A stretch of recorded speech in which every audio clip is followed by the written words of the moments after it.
Here I am in my calendar in my Outlook app, and I'll show you right down here is where the calendar is. To go back to email, I just have to click on that little icon that looks like a letter again, and that will take me right back to the email. And of course, same thing. If you want to go back to calendar, you just switch back and forth there. It's good to have the calendar because it's a good way to keep track of stuff. Now, I'm just going to show you how to make a message, how to compose a message. So right up here, you would go to New Message.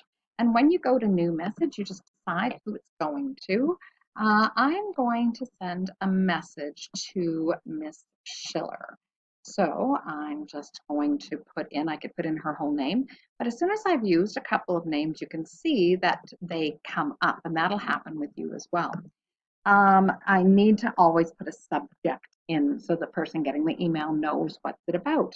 And I'm going to say, welcome back to 5-6.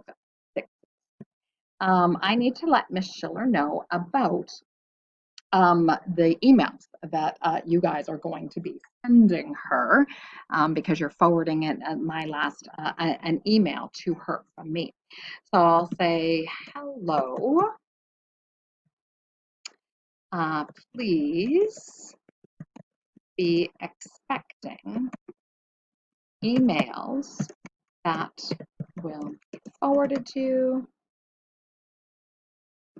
from the kids once they get the I'm going to call it snail mailed letters.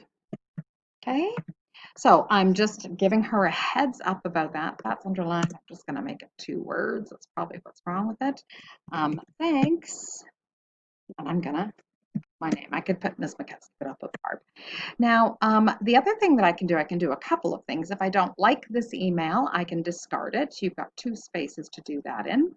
I can send it. Again, it gives you 2 spaces to send that in. Or I can do attach. And that's what I'm actually going to do is I'm going to attach a picture to this email. And I'll show you how to do that too. I can, when I attach, you can browse this computer or browse cloud locations or upload and share. And the same thing kind of happens here, right?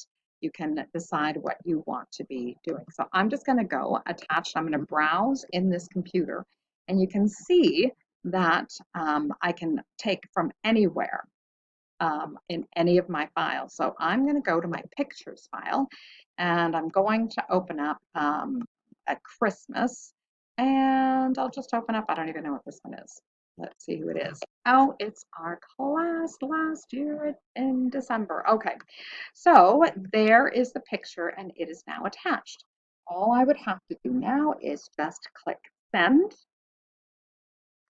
and the email is gone.